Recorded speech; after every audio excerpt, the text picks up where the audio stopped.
नमस्कार साथियों, फिर से हमारे चैनल में आपका स्वागत है। दोस्तों, भारत में ऐसे कई मंदिर और ऐसी जगह है जिनके बारे में कई चर्चाएं होती रहती है। उन्हीं में से एक जगह की आज हम बात करने वाले हैं। मुमताज और शाहजहां की कब्र को ताजमहल को लेकर दावा किया जा रहा है कि 700 से अधिक ऐसे सबूत मौजूद है जो इससे मंदिर इमारत घोषित करते हैं। यानी वर्तमान ताजमहल पर ऐसे 700 चिन्ह खोजे गए हैं जो इस बात को दर्शाते हैं कि इसका रिक्रिएशन किया गया है। इसी के साथ ही बंद 22 तहखानों में छुपा रहस्य सबसे बड़ा है। तो दोस्तों आओ जानते हैं। तो दोस्तों वीडियो में अंत तक बने रहना। और दोस्तों अभी तक आपने हमारे चैनल को सब्सक्राइब नहीं किया है तो जरूर करें। नंबर 1, एक ही व्यक्ति की 2 कब्रें क्यों?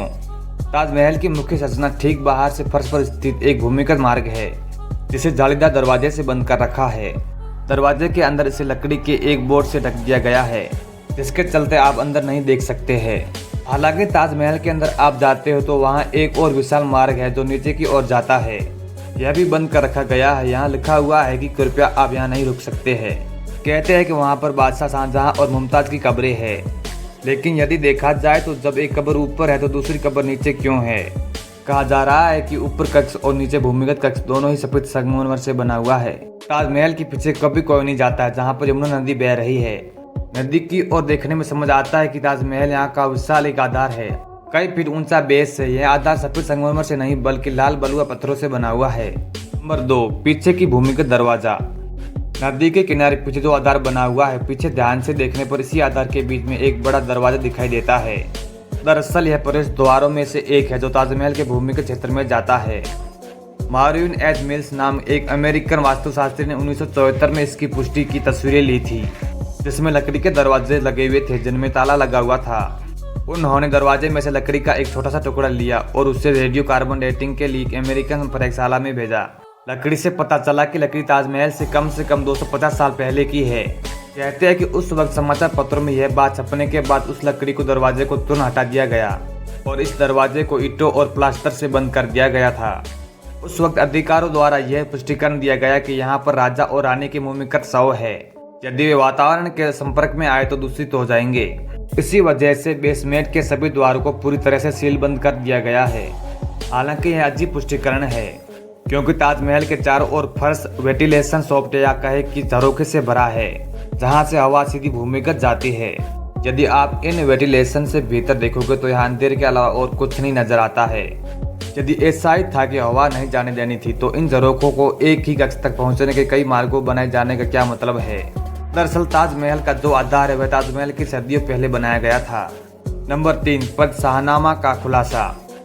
बादशाह शाहजहां के दरबार इतिहासकार द्वारा लिखित शाहनामा नामक पुस्तक के अनुसार, इस किताब के अनुसार राजा शाहजहां के ताजमहल बनवाने से फैसले साथ ही यही बताते हैं कि इसके आसपास के ढांचे पहले से ही मौजूद थे।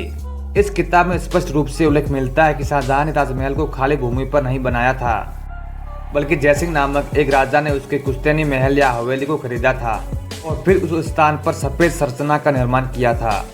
पहले था किला और बीच में था मंदिर।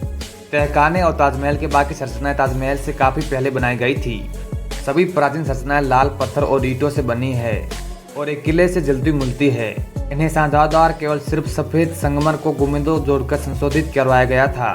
यहाँ पर बादलगढ़ मंदिर। यह स्पष्ट है कि ताजमहल का भूमिगत क्षेत्र ताजमहल के पहले का है। स्थानीय लोग मानते हैं कि भूमिगत संरचना देवताओं का मंदिर है। स्थानीय लोग इस मंदिर को बादलगढ़ मंदिर के रूप में संदर्भित करते हैं और दावा करते हैं कि यह कई मील तक भूमिगत है।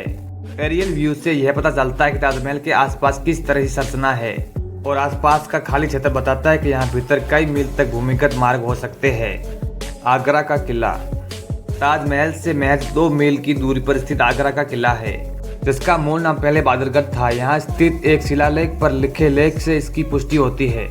इतिहासकारों के अनुसार राजा अकबर के द्वारा इस किले को भी संशोधित किया गया था।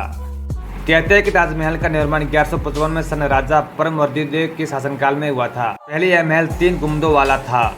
मुख्य गुंबद में शिव मंदिर था। शिव मंदिर में एक ऐसे मंजिल में ऊपर एक और मंजिल 2 शिवलिंग के स्थापित करने का हिंदुओं में रिवाज था, जैसा कि उज्जैन के महाकालेश्वर मंदिर और सोमनाथ मंदिर में देखा जा सकता है। 22 तहखानों का रहस्य। नदी के तट के भाग में संगमरमर की नींव के ठीक नीचे लाल पत्थरों वाले 22 कमरे हैं जिनके दरवाजों को चुनवा दिया गया है। इन कमरों में भारत के पुरातत्व विभाग द्वारा तालों में बंद रखा गया जाता था। सामान्य दर्शनार्थियों को उनके विषय में अंधेरे में रखा जाता है। इन 22 कमरों की दीवारों तथा भित्ति छतों पर अभी भी प्राचीन हिंदू चित्रकारी अंकित है। इन कमरों से लगा हुआ लगभग 33 फुट लंबा एक गलियारा है और गलियारे के दोनों सिरों पर एक एक दरवाजे बने हुए हैं। इन दोनों दरवाजों को इस प्रकार आकर्षक रूप से ईंटों और गारे से चुनवाया गया है कि वो दीवार जैसे ही प्रतीत हो। स्पष्ट मूल रूप से चुनाए गए इन दरवाजों को कई बार खुलाया गया है, फिर से चुनाया गया है। कहते हैं कि सन 1934 में दिल्ली के एक निवासी ने चुनाई हुई दरवाजे के ऊपर से पड़ी एक दरबार से झांक कर देखा था। उसके भीतर के एक वर्ग कक्ष को दर्शक को देखकर हक्का बक्का रह गया था। वहाँ बीचों बीच भगवान शिव का चित्र था जिसका सिर कटा हुआ था और उसके चारों ओर बहुत सारी मूर्तियां जमावड़ा हुआ था। ऐसा भी हो सकता है कि वहाँ पर संस्कृत में शिलालेख भी हो। यह सुनिश्चित करने के लिए ताजमहल हिंदू चित्र, संस्कृत शिलालेख, धार्मिक लेख, सिक्के तथा अन्य उपयोगी वस्तु जैसे कौन कौन से साक्ष्य छुपे हुए हैं। उसकी 7 मंजिलों को खोलकर साफ सफाई करने की निरंतर आवश्यकता की मांग की जा रही है। गैर मुस्लिम नहीं जा सकता ताजमहल। फ्रांसीसी यात्री ब्रेनियन ने लिखा है कि ताजमहल के निचले रहस्यमय कक्षों में गैर मुस्लिमों को जाने की इजाज़त नहीं थी क्योंकि वहां तोजिया देने वाली वस्तुएं थी। यदि वे वस्तुएं शाहजहां ने खुद रखवाई होती तो वहां जनता के सामने उनका प्रदर्शन गौरव के साथ करता, परंतु वे तो लूटी हुई वस्तुएं थी और शाहजहां उन्हें अपने खजाने में ले जाना चाहता था, इसलिए वह नहीं चाहता था कि इसे कोई देखे। नदी की पिछवाड़ में हिंदू बस्तियां बहुत से है, हिंदू प्राचीन घाट और प्राचीन हिंदू सौदागृह है। यदि शाहजहां ने ताजमहल को बनाया होता तो इन सब को नष्ट कर दिया गया होता। और दोस्तों, ये ताजमहल के बारे में आपकी क्या राय है कमेंट बॉक्स में ज़रूर बताना। तो दोस्तों, ये वीडियो आपको कैसा लगा? अगर अच्छा लगा तो लाइक ज़रूर कर देना और दोस्तों, अभी तक आपने हमारे चैनल को सब्सक्राइब नहीं किया तो ज़रूर करें।